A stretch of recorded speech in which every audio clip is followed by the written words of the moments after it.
Good morning friends, কেমন আছো তোমরা সবাই? আশা করি সবাই খুব ভালো আছো। গপুকে দিয়ে আজকে আমি আমার ভিডিওটা আবার স্টার্ট করছি। দেখো, গপুর মুখটা সকালবেলা গপুকে তুলে দিয়েছি, এবার গপুকে স্নান করাবো।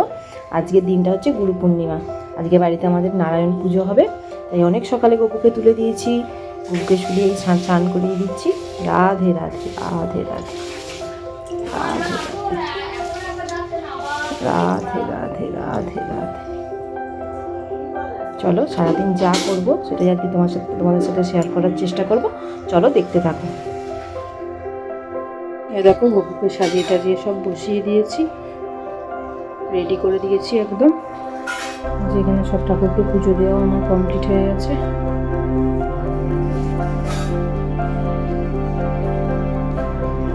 চলো, দেখতে থাকো। নিজে নারায়ণের জোগাড় হচ্ছে।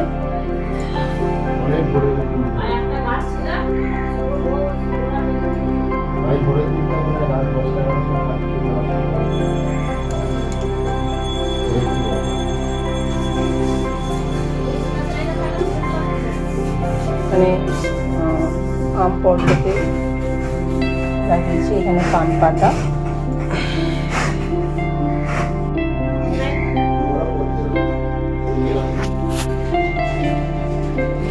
যেখানে নারায়ণের জোগাড় করেছি। কোনো সব কমপ্লিট হয়নি, শুধু এই আটুমটা সাজিয়েছি।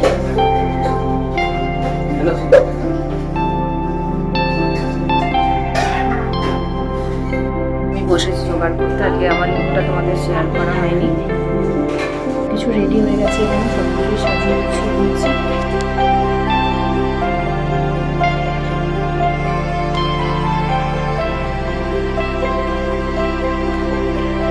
ঠাকুরকেও মন্দিরটা দিয়ে দিয়েছি, ঠাকুরকে দিয়ে দিয়েছি।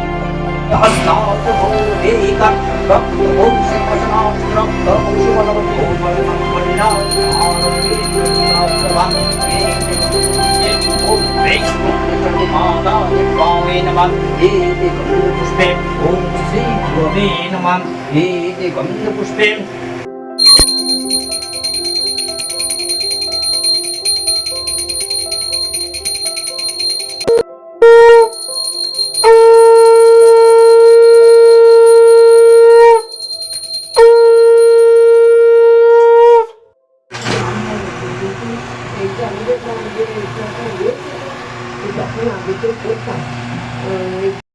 এই পুজো শেষ হলো, এবার সবাইকে প্রসাদ দেবো। দেখো গরমে আমার কি অবস্থা, স্নান করে ঠাকুর ঘরে ঢুকেছি যেন আমি আবার স্নান করে গেছি, এত গরম পড়ছে। সবাইকে প্রসাদ দেওয়া কমপ্লিট। এখন রান্নাঘরে এসেছি, ছেলেদের খেতে দিলাম, ওদের একটু আলু ভাজা করে মুড়ি দিলাম। আমরা আজকে মুড়ি খাবো না, বললাম না গুরু পূর্ণিমা, তাই আজকে আমরা অন্য কিছু খাবো না। এবার এখানে ডালি আর খিচুড়ি বানাবো। চলো, দেখো ডালটা ভাজতে দিয়েছি, দেখে নাও। ডালটা ভাজছি এখন।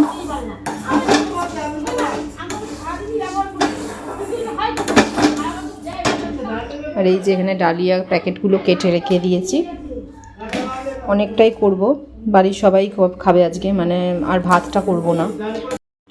দেখো, এখানে সব বাজার টাজার করা হয়ে গেছে আজকের। এখানে ডালিয়ার খিচুড়ির জন্য ভাজাগুলো কাটা হয়ে গেছে, এখানে সবজিটা কাটা হয়েছে, এগুলো খিচুড়িতে দেব। আর এই যে কত বাজার করা হয়েছে আজকে, সব গুছিয়ে রাখবো এবার ডেকে। বাবা কেটে দেয় সকালবেলা, আমার চারিদিকে এত কাজ, তাই টাইমও হয় না।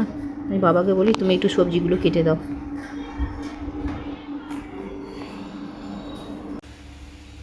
দেখো, আমরা প্রসাদ নিয়ে নিয়েছি, আমার মায়ের আর বাবার সবাইকারই প্রসাদ খাওয়া হয়ে গেছে, সবাইকে প্রসাদ দিয়ে দিয়েছি। আর এই যে আমার মায়ের আর বাবার প্রসাদ নিয়ে নিয়েছি।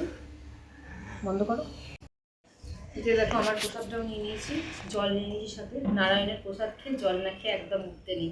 চলো প্রসাদটা তাহলে খেয়ে নিই।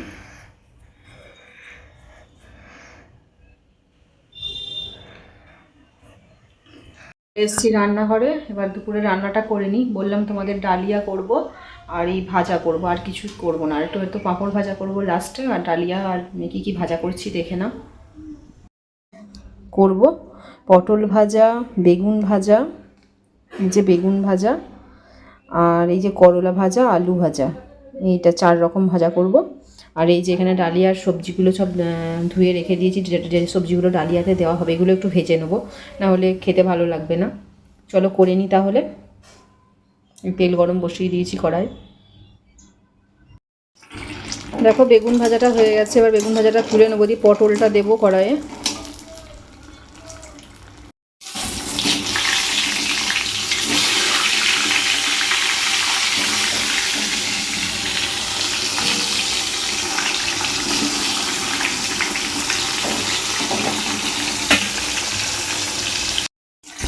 যে পটল ভাজাও হয়ে গেছে এখানে। আর এখানে এই ডালিয়া করবো, ওই জন্য ডালটা আগে দিয়ে দিয়েছি সিদ্ধ করতে হাঁড়ির মধ্যে, এরপরে ডালিয়াটা দেব, তারপরে এগুলো একটু ভেজে নিই। চলো এবার পটল ভাজাটা তুলে নিই, হয়ে গেছে এটা। এই যে দেখো আলু ভাজাটাও আর হয়ে এসছে, করলা ভাজলাম, পটল ভাজলাম, তারপরে করলা ভাজলাম, তারপরে আলুটা দিলাম। আর এখানে ডালিয়াটাও দিয়ে দিয়েছি, এই যে ডাল আর ডালিয়া। লস্যিটা রান্না করতে গিয়ে কী অবস্থা দেখো আমার, দুধ ভেঙে একদম স্নান করে যাচ্ছে, কী করবো, করতে তো হবেই, চলো করে দিই। এই যে দেখো এখানে আমার ডালিয়ার খিচুড়ি রেডি। একটা জায়গায় হয়নি, ওই জন্য দুটো জায়গায় ভাগ করে রেখেছি। আর এইদিকে সব ভাজাগুলো কমপ্লিট হয়ে গেছে করা, আর একটু খাওয়ার সময় পাঁপড় ভেজে নেবো।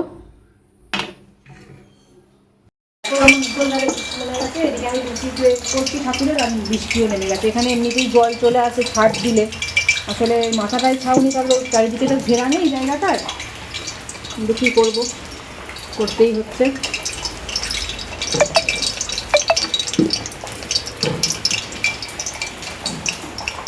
ঠাকুরের জন্য